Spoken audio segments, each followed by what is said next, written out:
Hola, muy buenos días. Bienvenidos a esta transmisión del webinar WRI.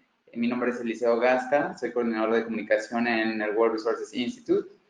En nombre de Valeria Hurtado, la coordinadora de capacitación y gestión de conocimiento en WRI, les damos la más cordial bienvenida a esta edición sobre un tema de energía. Como ustedes saben, tenemos varios programas en el World Resources Institute y en esta ocasión vamos a abordar un tema sobre energía. El nombre del webinar es Descubriendo el Camino Mexicano para la compra de energías limpias. Y pues esto se enmarca en la transición del país a través de la reforma energética que entró en vigencia a finales del 2013. Y como ustedes saben, el sector había sido verticalmente integrado, donde la inversión privada solo estaba permitida como excepción para el autoabastecimiento, a ser un sector abierto donde la inversión de los privados está permitida, tanto para la generación como para la comercialización de la energía. Este nuevo panorama ha creado la posibilidad de tener más opciones de negocio en prácticamente toda la cadena de valor del sector eléctrico, lo cual incluye la creación de un mercado de energía limpia. El reto, sin embargo, se encuentra en los usuarios finales, o sea, entiéndase las empresas privadas y públicas y los hogares que no han logrado comprender todas las regulaciones para poder sacar el mayor provecho y mitigar los riesgos. Actualmente hay ejemplos, principalmente en empresas privadas, de cómo se puede hacer la compra de energía limpia, y en este webinar se explicará cuál es el panorama nacional en este sector, identificando las barreras más comunes en su adquisición y las opciones que existe en el mercado. Para ello, abordaremos o enmarcaremos el contenido de este webinar a través de unos detonadores de la conversación que estarán presentando nuestros ponentes que a continuación presentaré, y básicamente esta es la estructura de la presentación, que sería abordar las preguntas de qué cambió con la reforma energética, cuáles son las tarifas eléctricas, la apertura del sector y el paradigma, cuál es el proceso para lograr la compra de energía eléctrica, cuál es la barrera principal para comprar energía limpia y más competitiva y qué opciones hay. Entonces, es un gusto para nosotros presentarles a nuestros ponentes. En primera instancia tenemos a Inder Rivera, él es nuestro gerente de energías limpias en el World Resources Institute. Él es ingeniero mecánico eléctrico por el Tecnológico de Monterrey y ha colaborado sobre todo en el sector de energía limpia para varias instancias como el Banco de Desarrollo, el Banco Interamericano de Desarrollo, la GIZ, la cooperación alemana, también la cooperación americana, y como lo mencionamos, está enfocado en el desarrollo de energía limpia en México.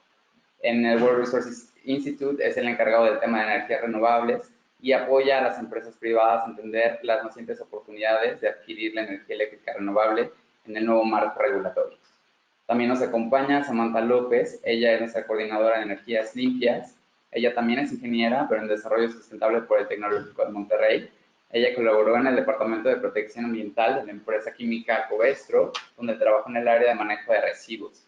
En WRI, ella es nuestra coordinadora de energías limpias, como lo mencionaba, y realiza investigaciones que contribuyan a la inversión de energías limpias y a la implementación de acciones climáticas a nivel nacional y estatal. Para nosotros es muy importante que nos hagan llegar a través de las redes sociales con quién están compartiendo estas plataformas de conocimiento e intercambio de experiencias, como son los webinars. Por eso los invitamos a que se sumen a la conversación. En Twitter nos pueden encontrar como WRI-ciudades y pueden agregar el hashtag para que estemos monitoreando cuál es la conversación a través de estos temas, con el hashtag webinars WRI. Y también los invitamos a que realicen sus preguntas a través de la caja de preguntas o del chat, para que al finalizar nuestros ponentes estén dándole respuesta a las preguntas que nos hagan llegar. Y pues sin más preámbulo, le vamos a dar la palabra a Inder para que iniciemos su presentación. Pues muchas gracias por la presentación, Cheo. Y bueno, creo que ya dijiste 3/4 partes de mi presentación. Ya podrías dar tú el webinar. Y bueno, vamos a hablar, como bien lo comentó Cheo, sobre descubriendo el camino mexicano de la compra de las energías limpias. pero lo quisimos enfocar más a las lecciones aprendidas del sector privado para el sector público. ¿Qué lecciones podemos aprender de los ejercicios que hemos estado realizando tanto Samantha como yo en el apoyo a las empresas principalmente, pero también a entidades públicas en la compra de energía limpia? Comenzamos. Las primeras dos slides son nuestro comercial. Seguramente ya todos lo conocen, pero en caso que no, WRI tiene más de 35 años a nivel global. Es una asociación civil o ONG sin fines de lucro que tiene más de 35 años. Y en México tenemos alrededor de 15 años operando. Los temas que se abarcan a nivel internacional, la agenda que WRI trata es bosques, clima, agua, ciudades sustentables, alimentos y energía. Y además se ha agregado el año pasado el de océanos. En el tema de energía son dos grandes temas, la eficiencia energética y la energía limpia por un lado. Hoy les hablaré de este segundo brazo. El leitmotiv que WRI tiene es diagnosticamos, transformamos y escalamos. Nos interesa mucho generar datos, información para poder tener un impacto real. En el tema de energía en México llevamos 2 años y medio más o menos. Entonces justamente estamos en estas primeras fases de generar el conocimiento que nos va a ayudar a transformar y escalar el impacto que queremos lograr, que es la descarbonización de la red eléctrica. ¿Cómo lo pensamos hacer en el tema de energía limpia? Básicamente, hoy en día estamos implementando el proyecto, el acelerador de energías limpias, o el CEIA, el Clean Energy Investment Accelerator, el cual busca acompañar a los compradores de energía, ya sea públicos o privados, en el entendimiento de las nuevas opciones que hay en cada uno de los países en los cuales se está implementando. Estos son Vietnam, Filipinas, Indonesia, México y Colombia. Cada uno de estos países tiene barreras particulares y este acelerador lo que busca es atacar la principal barrera en cada uno de estos países. Es implementado por 3 instituciones, Allotro Partners, NREL, que es el National Renewable Energy Laboratory de Estados Unidos, y WRI. Nos enfocamos en 3 grandes líneas de acción que son los compradores, el financiamiento y la política pública. En México, después de hacer una serie de talleres, hemos identificado que la barrera principal está hoy en día en los compradores y en breve explicaré por qué. Tenemos una receta de cómo llevar este barco a buen puerto. Básicamente, el SEIA, como se comentó, es acompañar a las empresas hacia la compra de energía limpia, pero este tiene que tener ciertos pasos. Básicamente, lo que hacemos es identificar empresas relevantes en el sector donde su experiencia pueda ser replicada. Hoy en día estamos apoyando a 2 tipos de empresas. Una es en el sector retail, hablaremos de ese caso más adelante, y otras en el sector industrial, parques industriales básicamente. Entonces, estos 2 tipos de usuarios nos pueden dar abarcan otros tipos de usuarios y nos pueden dar mucho replicabilidad para lograr la transformación de la descarbonización de la red eléctrica en el país. ¿Cómo lo hacemos? Básicamente iniciamos una alianza, ofrecemos este apoyo a compradores de energía públicos y privados. Hasta ahorita hemos trabajado principalmente con los privados. Tenemos en el pipeline unos 2 o 3 ciudades, incluso estados, o empresas públicas para poder también trabajar. Entonces, lo que quiero decir con esto es, todo lo que veamos en este webinar es replicable por el sector público. Las mismas opciones, incluso el sector público técnicamente tiene ventajas. Después de generar la alianza, algo muy importante que tenemos que hacer, que no se hace ni se hacía en el sector privado, es la recopilación de datos. Básicamente es hacer un inventario, monitoreo de los consumos eléctricos de cada uno. Posteriormente, dependiendo de la opción, se conoce la opción, se explican las diferentes opciones que hay en el mercado, hacemos un diagnóstico de no solo la parte técnica en el paso 2, sino en el paso 3 y paso 4, se platica estrechamente con los campeones, con los que alzaron la mano para este acompañamiento, e identificamos qué riesgos quieren tomar, qué posibilidades de inversión pueden tener, en los tipos de contrato que pueden hacer, etcétera. Y ahí vamos identificando, vamos cerrando, vamos definiendo las opciones que tienen en México para la compra de energía o para la compra de energía limpia. Es muy importante recalcar que hasta ahorita los ejercicios que hemos hecho, la energía limpia no está peleado con ahorros, son altamente competitivos. Después de hacer este análisis técnico cualitativo del comprador, se genera un RFP, que se inicia un Request for Proposal, que básicamente es el inicio de un proceso competitivo para la selección del comprador. De ahí, si es necesario, por ejemplo, en los parques industriales ya estamos viendo que va a ser necesario, o una de las opciones será la instalación de sistemas fotovoltaicos en techos. Los proveedores podrán ir y hacer visitas para poder generar una oferta bastante real que se puede evaluar, ¿no? Y es la parte que también hacemos. Hacemos la evaluación de las ofertas que nos llegan dependiendo del comprador y el tipo de cada una, se valoran y tomamos la decisión en conjunto con el comprador de energía público-privado. Y esto haciéndolo varias veces y generando eh, herramientas de conocimiento, logramos desbloquear y logramos decarbonizar el sector eléctrico. Esa es la idea en términos generales.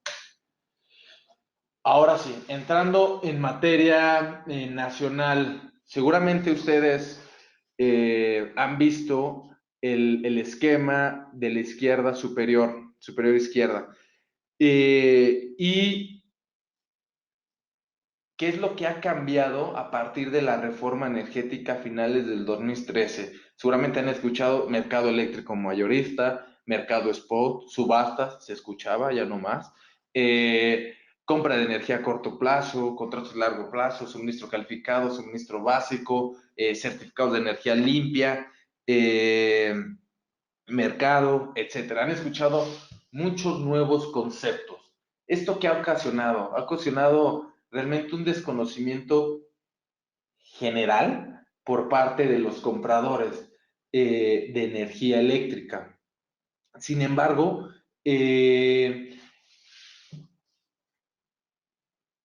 y se entiende el desconocimiento porque alguna vez escuché de un funcionario público que toda la reforma energética abarca más de 8,000 páginas entre la misma ley, los reglamentos, las bases de mercado, los manuales, las disposiciones generales, los acuerdos.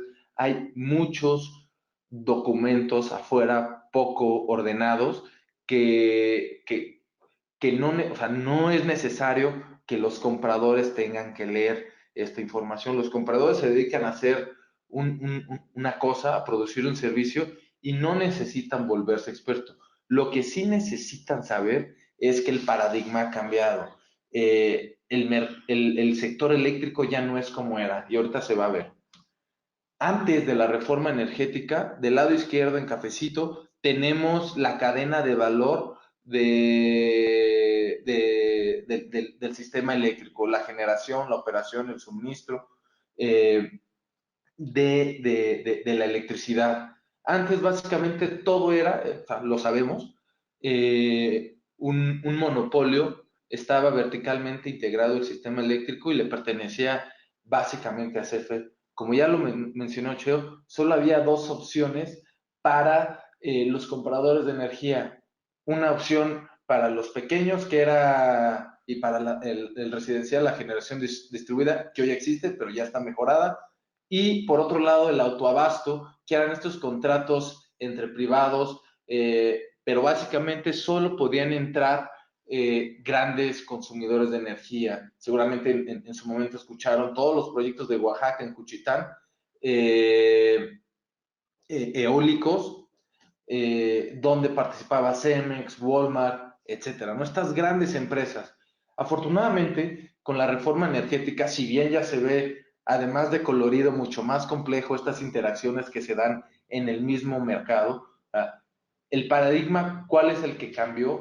La estructura es completamente diferente. El mercado se abrió y se abrió eh, para la generación y para el suministro sobre todo, principalmente. Ya hay competidores para CFE generación directos. Antes eran excepciones, el autoabasto era una excepción. Ahora directamente pueden estar compitiendo la CFE sin ser una excepción en el tema de generación. En el tema de suministro también ha cambiado muchísimo. Y a mí me gusta hacer mucho un símil, un paralelismo con el sector de las telecomunicaciones. Sacando eh,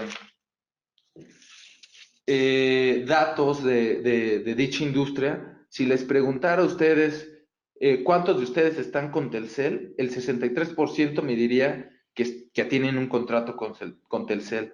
Otros, el 21% me diría que están con Movistar y casi el 15% con AT&T. Otros, los menos del 2%, estarían con operadores virtuales. Y aquí lo importante es intentar hacer un análisis en retrospectiva y si son lo suficientemente, tienen la suficiente edad para haber estado en ese proceso de cambio. Recordarán que antes de esta apertura, el servicio no era el mejor por parte de Telcel o en ese momento Telmex. Era malo, era caro, se caía, poco confiable, etcétera. Básicamente, como lo están viviendo hoy en día los amigos de la península de Yucatán. Y al haber esta apertura, los impactos que tuvo fue mayor competitividad, lo que trajo mejores servicios, mejores planes casi hechos a la medida. Y aquí me gustaría recalcar una cosa. En la telefonía solo hay 3 grandes empresas. Para el suministro ya hay más de 20 empresas. Me parece que ya hay 25 empresas a las cuales ya les podemos estar comprando energía eléctrica. Entonces, simplemente con esos números se buscará todavía tantas veces mejorar lo que se logró en la telefonía celular. Se pueden hacer muchos estos símbolos. Además del suministro, el consumidor, o sea, relacionado con esto, el consumidor ya va a poder seleccionar, dependiendo de la estrategia que él decida, irse con un tipo de suministrador u otro. Ahorita le llamaremos básico y calificado. No es importante que lo entiendan, pero dependiendo de sus necesidades y del tipo de consumo, los volúmenes, podrían estar seleccionando un básico o un calificado. Y además, si son consumidores fuertes, grandes, que consumen grandes volúmenes de electricidad, incluso podrían no estar necesitando a un tercero que les esté vendiendo la energía. Básicamente los suministradores hoy en día son un broker de energía, están comercializando esa electricidad, tienen los contratos de generación y si la generación no les alcanza, irán al mercado eléctrico mayorista y ahí el símil sería como con la bolsa de valores, irán con la bolsa de valores para estar comprando esa electricidad que les haga falta. Entonces, aquí el mensaje ya ha cambiado el paradigma, pero ¿qué es lo importante? Que el usuario conozca a grandes rasgos qué es lo que cambió, que pueda identificar qué tipo de opciones le convienen, son para ellos dependiendo de sus necesidades. Hemos hecho diferentes encuestas, tanto en el sector privado, y estos son como en el sector público. En el sector privado, enfocado en el industrial mexicano, estos son los resultados. horizontalmente tenemos cuánto conocimiento de la reforma tienen. Es la parte que tiene esa estrellita roja, es casi el 60% tienen un desconocimiento total de la reforma energética, y otra parte, el 40% tiene un conocimiento medio. Han escuchado algo, han leído algo, han ido a algún foro. Eh, Afortunadamente, eh, casi el 90%, y ahora estamos en las verticales, la primera pregunta, casi el 90% de las empresas tienen algún objetivo de sustentabilidad, ya sea reducción de emisiones, energía renovable, eficiencia energética u otro. Casi el 80%, 75% está interesado en comprar energía renovable. En la cuarta pregunta, más del 60%, el 60%, ha recibido algún tipo de oferta de algún proveedor para hacer este cambio para la instalación de sistemas para la compra de energía limpia. Sin embargo, lo que es muy impactante es que solo el menos del 30%, 25% fue capaz de evaluar esas opciones. Eso te habla de, no falta un gran conocimiento, hay un gran desconocimiento por parte del sector privado. ¿Cómo estamos en el sector público? ¿Estamos igual? ¿Estamos peor? ¿Cuál es el diagnóstico? Hicimos un webinar justamente el año pasado y hicimos esta encuesta. El sector público, y ya me dirán si concuerdan, cómo ha cambiado en sus mensajes en el chat. El sector público está interesado en reducir sus emisiones de efecto invernadero, en implementar proyectos de eficiencia energética, 36%, y consumir energía renovable, un 43%. ¿Por qué? ¿Por qué lo hacen? Porque tienen metas de cambio climático, lo están viendo como estrategia, y estrategia en el sector público básicamente es atracción de inversión, inversiones, empresas que se vayan y se queden en los estados o municipios donde estén, ¿no? Y también la mayoría lo hace por recibir algún tipo de ahorro. ¿Qué los para? Tienen un gran desconocimiento de la calidad del proveedor. Es decir, que sea confiable. Hoy en día sabemos que muchas empresas se han formado, muchas buenas, otras malas. Entonces, hay un gran desconocimiento de quién es el bueno. Otro lado, el que ya habíamos identificado, que es similar al del privado, hay un gran desconocimiento de la reforma energética. El 33% no conoce la reforma energética y el 22% son temas presupuestales. Todavía se tiene la idea que la energía limpia conlleva grandes inversiones. Por un lado, sí son inversiones. Por otro lado, los costos de las mismas han bajado dramáticamente. En 10 años el costo del sistema fotovoltaico ha bajado un 80%, más o menos. Se espera que los próximos 10 años baje 7 años baje un 20%. Pero además, parte del desconocimiento es no muchas de las opciones que explicará Samantha, aunque ya expliqué un poquito con el tema del símil de la industria telefónica, no implican ninguna inversión, o hay modelos de negocio que pueden ser inversión cero. Te tendrán que haber ciertas condiciones para lograr justamente este tipo de contratos. Por otro lado, el sector público ha recibido arriba del 70% ofertas, al igual que el sector privado. El sector público, el 80% no ha sabido evaluarlas, solo un 21%, y ahí veremos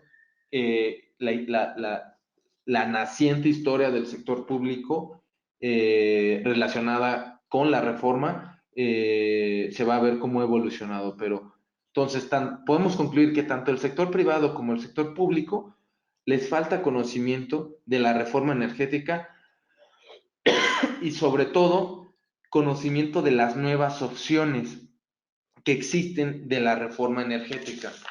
Por eso nos dimos a la tarea, junto con la Secretaría de Energía y la GIZ, a desarrollar esta guía. En el link ahí la pueden descargar. Básicamente, esta guía busca atacar en un primer orden, en una primera instancia, esta gran barrera del desconocimiento. ¿Qué es la reforma energética? ¿Qué cambios hubo? ¿Qué opciones hay? ¿Y para qué tipo de usuarios? Aquí tenemos un breve resumen, no iré rápido, pero como les mencionaba, ahí describimos qué opciones existen para cada tipo de usuario, que aquí están en rojo, y las opciones están en verde, y hacemos una evaluación cualitativa de las ventajas y desventajas. De ahí, ¿qué es lo que sigue? Tenemos un caso como se mencionó, con el sector retail y el sector industrial, y lo que iremos haciendo justamente de estas opciones, ir haciendo capítulos específicos, casos de éxito, para poder ir todavía reduciendo, mitigando ese desconocimiento, y más que nada generar incluso una red de aprendizaje entre las empresas que hemos estado apoyando, y que puedan ir a foros y que de primera mano, no nosotros, de primera mano, de primera voz, estén escuchando la experiencia, qué es lo que, cómo les fue, y cómo transitaron, cuáles son las lecciones aprendidas. Las primeras lecciones aprendidas del sector privado para el público, eh, en el primer paso en el sector privado es importantísimo incluir a todas las áreas. Y cuando hablamos de todas las áreas es el área legal, el de compras, no el de comparas, pero bueno, el de comparas con las compras, el de contabilidad y la de sustentabilidad, entre otras. Cada empresa tendrá estas u otras áreas involucradas. Para el caso del sector público, estará Hacienda, estará lo que hemos visto, se tiene que involucrar a Hacienda, que es el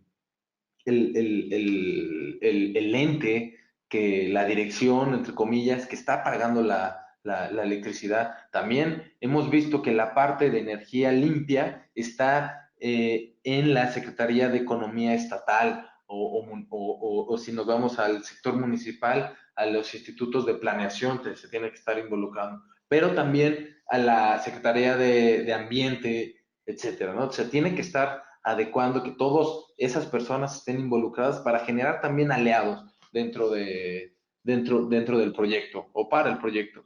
Otra parte muy importante es, como no había una necesidad de estar monitoreando, hacer un inventario de cuánto consumimos,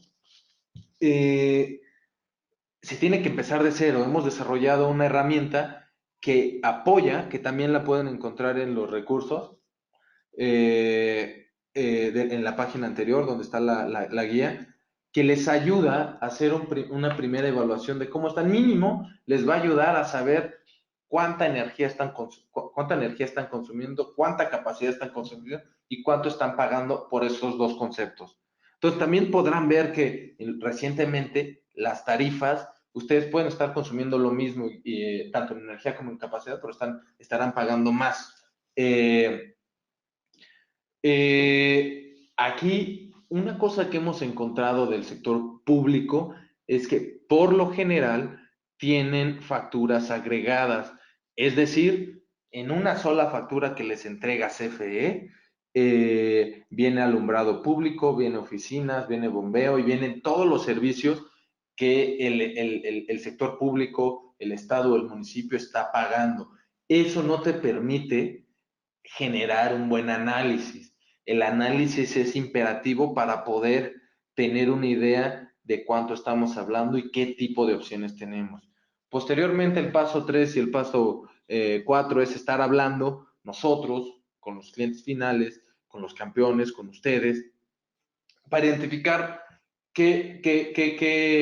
cuánta inversión pueden hacer, si les interesa hacer inversión, cuántos ahorros quieren generar, si les interesa el tema de sustentabilidad.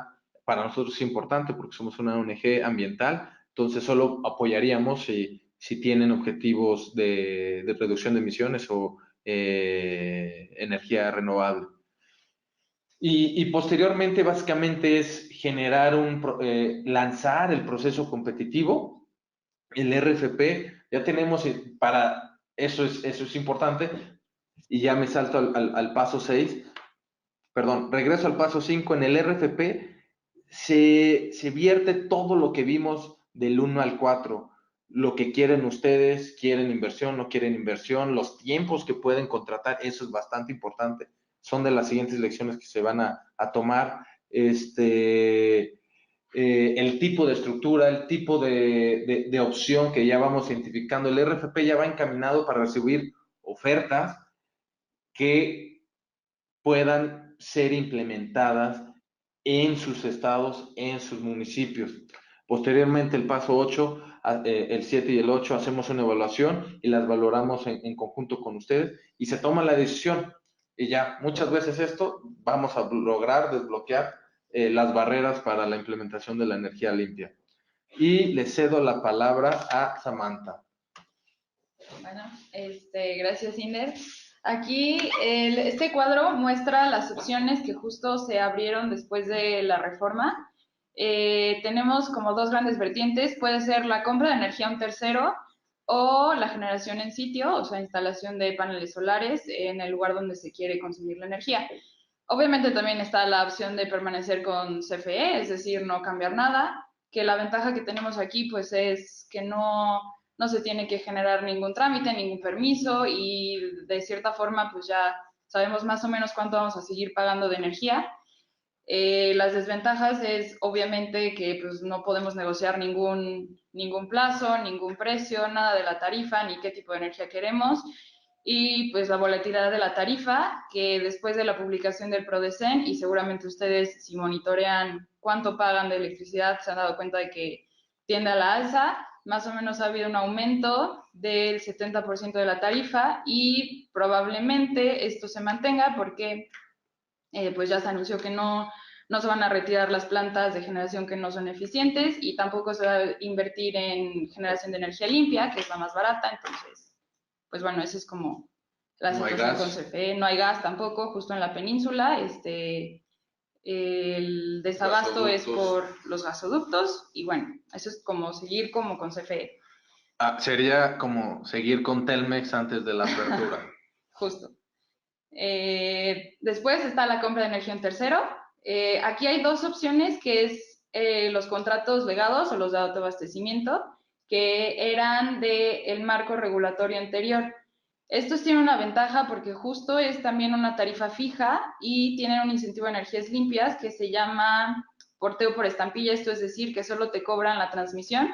Esos precios en realidad no han cambiado, desde el 2014 ha aumentado casi nada, entonces... Conforme a la inflación. Conforme a la inflación, básicamente. En realidad son proyectos que se quedaron como a la mitad de la transición. Justo tenían permisos para generar antes, no lograron como comenzar a construir antes de que entrara la reforma y el gobierno lo que hizo fue como darles una prórroga para que terminaran de construirse y pudieran seguir abasteciendo energía. La desventaja es justo esta, en realidad hay pocos proyectos que quedan, la mayoría ya tiene asignada toda su energía y tienen un límite hasta diciembre de este año para comprobar que sí van a entrar en operación. Si no alcanzan este cierre financiero antes de este año, pues ya, el proyecto no avanza y pues no va a haber energía. Después está la opción que se abrió con la reforma, que es el suministro calificado o PPAs, que es Power Purchase Agreements en inglés. La ventaja, y aquí, si se fijan, está la diversidad de ofertas y suministradores. Depende de cómo lo vamos, puede ser una ventaja o una desventaja en general.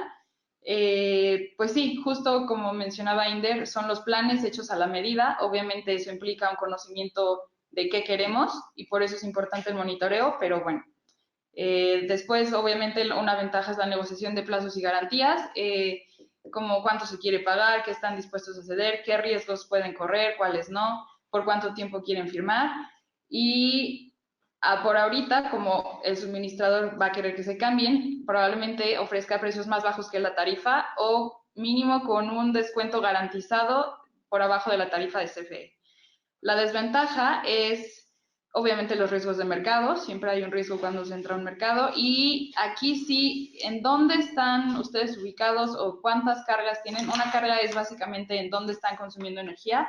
Esto se vuelve un factor muy significativo porque aquí sí los suministradores, digamos que cobran por en dónde ellos están inyectando la energía y en dónde están ustedes consumiendo. Como este transporte de la energía se los van a cobrar. Obviamente, si están cerca de la planta de generación es menos. Si están lejos de la planta, pues se vuelve un factor, porque además el mercado mexicano es un poco complejo, pero esa es una desventaja. Después pasamos a la generación en sitio, que aquí sí, no importa si le compran la energía a CFE o a alguien más, es básicamente instalación de paneles solares. Hay dos, la única diferencia entre la generación distribuida y el abasto aislado o la generación local es el tamaño que se puede instalar. La desventaja justo de la generación distribuida es que tiene un límite de 500 kilowatts, que más o menos genera 0.75 gigawatts hora al año. O sea, en realidad no podrían abastecer como grandes consumos, pero la ventaja es que no tienen que sacar ningún permiso de interconexión. Si no se cambian de CFE, hay metodologías que en un momento explico para disminuir el costo de la energía. Y la desventaja es justo esto que está sujeto a disponibilidad de espacio. Y en el abasto aislado, la ventaja es que pueden instalar la cantidad de megawatts que quieran. Y ahí sí la reducción de emisiones de CO2 es pues, garantizada porque están generando en sitio y pueden comprobar que están consumiendo energía limpia. La desventaja es que esta opción sí requiere de un permiso de generación, un permiso y un estudio de interconexión y obviamente pues hay una inversión inicial y los costos de mantener el sistema operando y de mantenimiento también son mayores que en la generación distribuida. No sé si quieres. Otra de las ventajas de generación en sitio es, como ya lo mencionó Sam, en el PPA, el suministro calificado, la de Telefónica, la de AT&T, Virgin, etcétera. Sus contras son los riesgos de mercado. Uno de esos riesgos de mercado, como lo explicó, es la congestión, ¿no? Esta diferencia de precios, de dónde inyectas a dónde consumes. La generación en sitio te quita parte, el porcentaje relacionado con el volumen de energía que generas y consumes, te va a quitar ese porcentaje de ese riesgo proporcional al tamaño y a la generación de tu equipo. Y bueno, estas son como las tres opciones un poquito más explicadas. La primera es la generación distribuida. Como mencioné, tiene el tope de 500 kilowatts de capacidad máxima. En realidad es un modelo ya muy desarrollado aquí en el país. No necesariamente tienes que invertir en los paneles. Hay empresas que pagas como una renta por los paneles y ellos se hacen cargo de todo. Tú nada más tienes que como pues justo negociar el contrato. La generación distribuida es para usos poco intensos de energía, o sea, en realidad es como para iluminación o sistemas contra incendios o oficinas. Y hay tres, como mencioné, tres como opciones para comercializar. Es el neteo de energía, es decir, de la energía producida por el sistema, se descuenta del recibo de CFE y ya la diferencia es lo que se paga. En caso de que generes más de lo que consumiste, entonces CFE te tiene que pagar como esa diferencia. El net billing se hace, la energía que tú consumes la pagas normal y la energía generada por tu sistema, CFE te la paga al precio nodal de donde estés conectado. Y la venta total no tiene nada que ver con cuánto consumes tú, simplemente vendes toda tu energía que inyectaste a la red.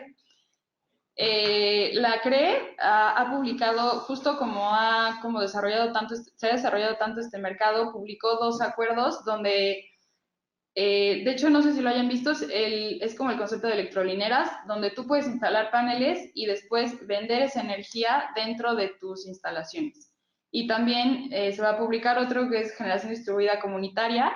Esto es básicamente lo mismo, solo que se genera un contrato entre el dueño del sistema y quien le quiera comprar la energía. Esto es una ventaja porque en realidad no tienes que tramitar ningún permiso, simplemente avisas que estás haciendo eso. Y no necesariamente tiene que estar en el mismo inmueble, ¿no? Exacto, sino exacto.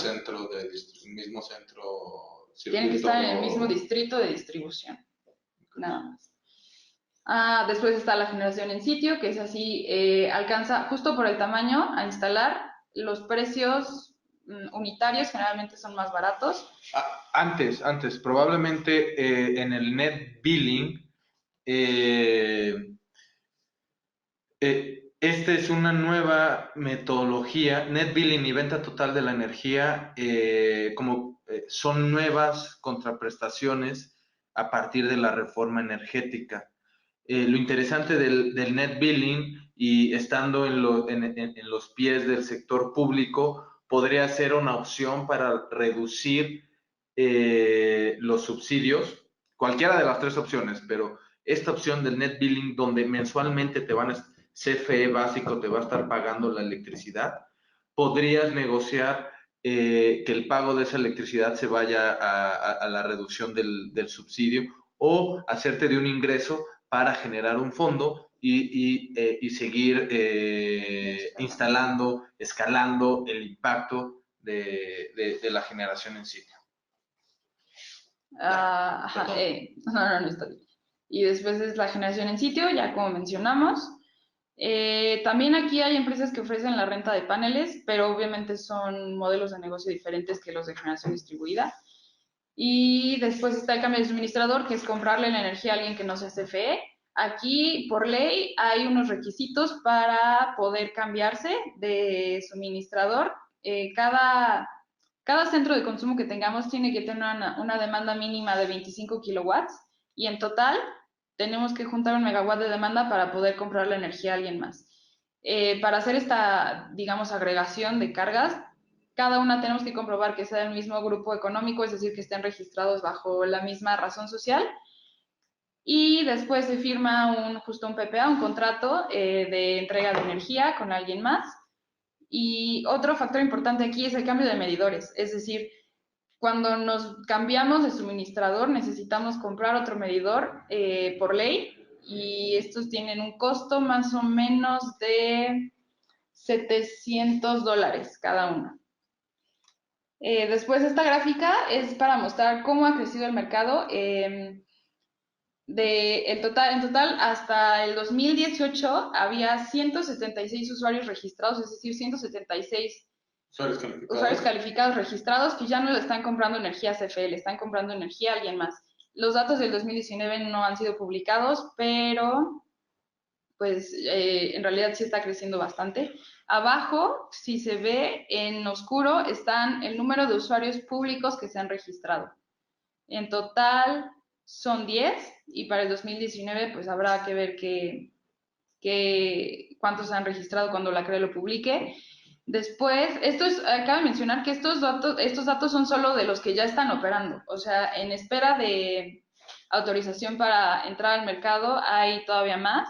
Doble. En total hay 84 participantes del mercado con 70 en espera de autorización. Eso nos da un total más o menos de 154 participantes, o sea, el mercado está creciendo y se espera que pues siga todavía más.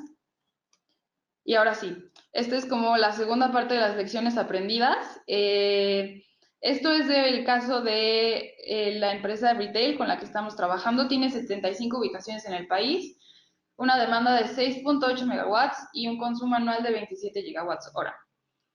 Las variables que influyeron en el momento de lanzar el proceso de licitación y de recibir las ofertas fue el número de cargas, no solo por si eran por en dónde estaban ubicadas, sino justo por lo que mencioné de los medidores. Es decir, la inversión en medidores aquí sí va a ser significativa porque son muchos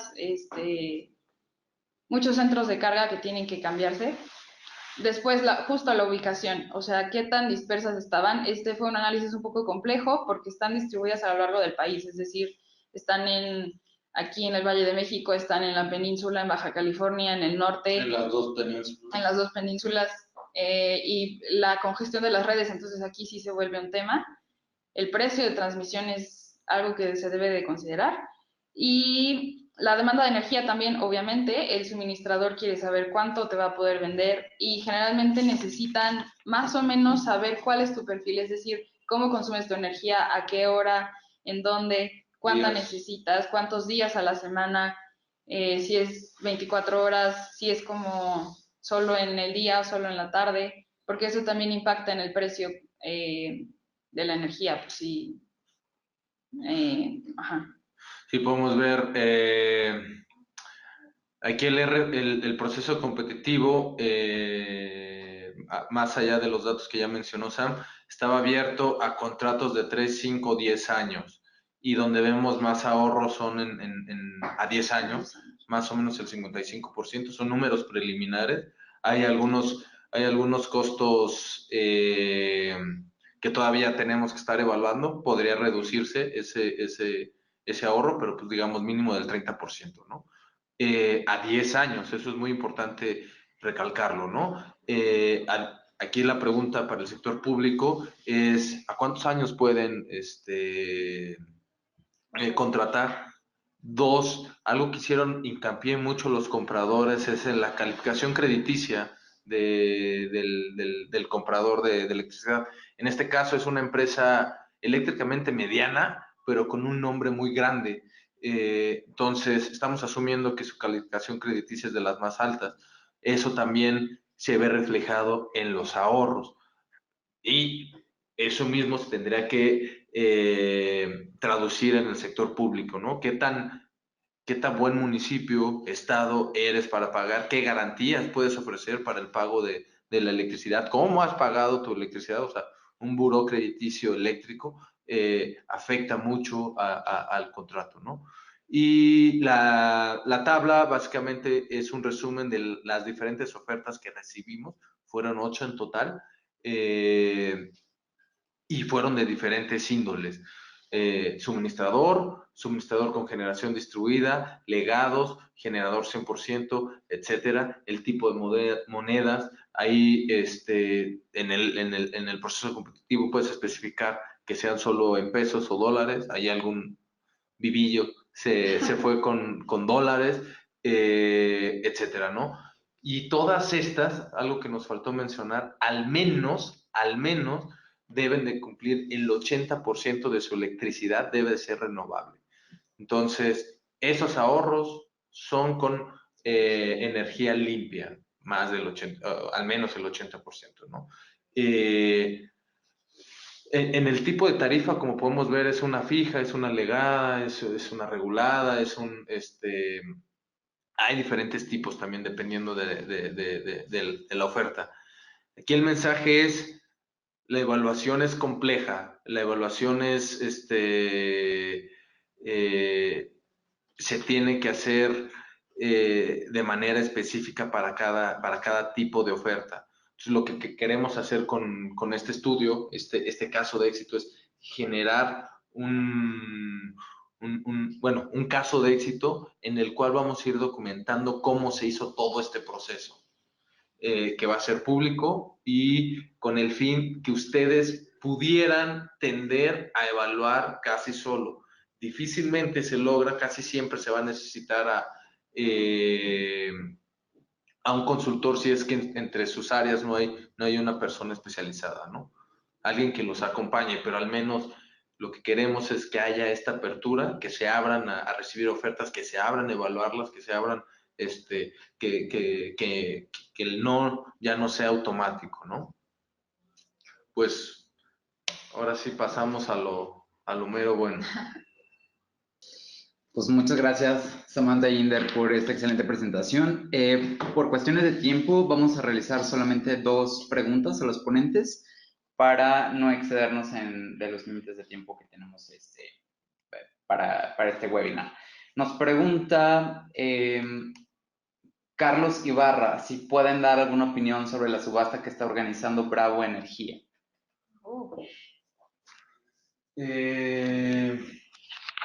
Bueno, un poquito de contexto, se mencionó brevemente las subastas de largo plazo para energía limpia por parte de CFE, se pospusieron, casi se cancelaron. Entonces hoy en día no hay un mecanismo para la compra de electricidad por parte del sector público. Entonces, lo que estamos viendo como tendencia es que el sector privado venda la energía entre privados, o sea, ya directamente privados con privados. Me parece una opción innovadora, se tiene que mejorar, justamente están en el proceso de mejorar el diseño el diseño de la subasta, de los procesos competitivos entre privados, pero es parte de las soluciones. Seguramente, a pesar incluso habiendo subastas, seguramente hubiese surgido porque los generadores lo que quieren es poder colocar su energía a un mejor precio, donde los compradores siguen teniendo la opción de comprar la energía limpia a un menor precio. Ambos, uno gana mayores ingresos y otro menores costos. Muchas gracias, Inder. Nos pregunta también a Arturo Mora, ¿cuáles son las principales trabas de PPAs en México? Y nos hace un par de ejemplos, como la falta de historial de precios, la falta de estandarización de contratos, trabas regulatorias y de procesos o algunas otras.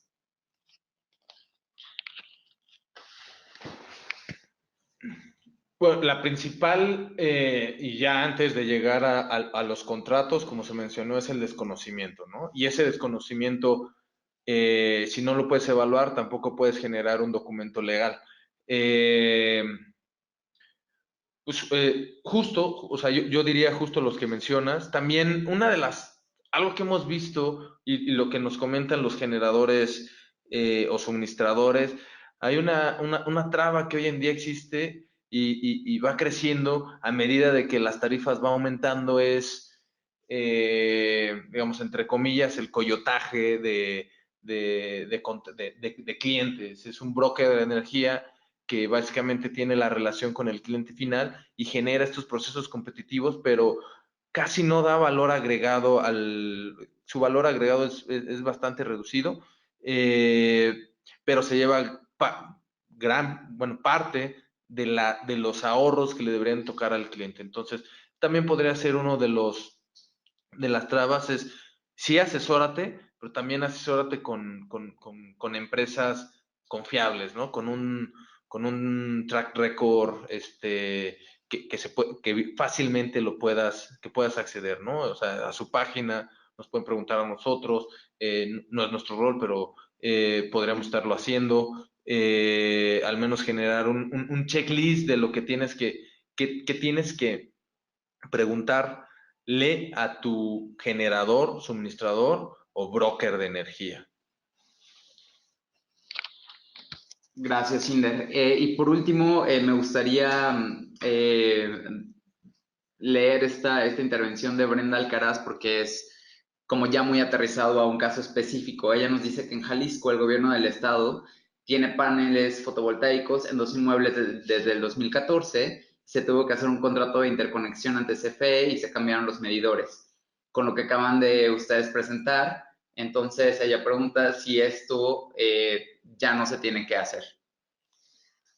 Pues supongo, quiero pensar que fue generación distribuida. Menos de 500. Menos de 500. Entonces, el permiso en realidad es nada más justo avisarle a CFE que vas a instalar tus paneles y tardan 90 días cuando mucho. O sea, no es que no haya permiso, sino que es muy fácil sacarlo. En realidad no es un trámite difícil. Y los medidores, ahí sí me parece que se tienen que cambiar, no importa en qué esquema te pongas, al menos que sea venta total. ¿Por qué? Porque en NetMetering tienes que poner uno bidireccional, que obviamente nadie tiene ahorita, justo para hacer este neteo. Y en NetBilling necesitas otro que esté monitoreando cuánto genera tu sistema. Sí. Pero no son los de $700. Aquí, si la pregunta va relacionada al costo o al pago de los medidores, esto es 2014, seguramente eran tiempos donde la CFE no tenía, seguía habiendo muchos medidores análogos, los de la ruedita, y no había medidores digitales bidireccionales. Hoy en día, en teoría, ya todas las casas está este plan. Es la única inversión que está en el Prodecen, por ejemplo, y no recuerdo cuántos miles de millones de pesos va a haber para esta licitación para la compra de medidores ya digitales. Entonces, si en el 2014 tenías un medidor análogo y selección, análogo independientemente del esquema que selecciones, si es net metering, net billing o venta total, tenías que cambiarlo a uno digital, a uno bidireccional.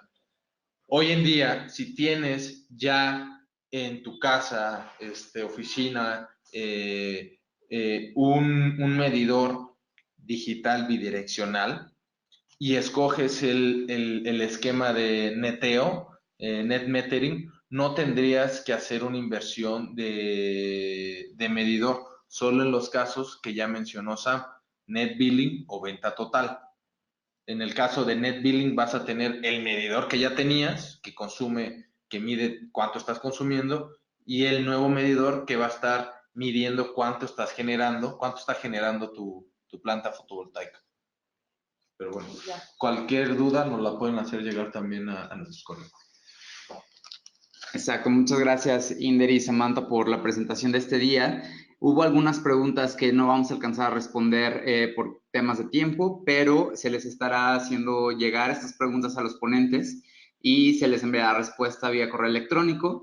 Lo que nos importa a nosotros es que no quede ninguna pregunta sin respuesta. Entonces, esta es la manera en que vamos a proceder para que tengan la respuesta que ustedes buscaban.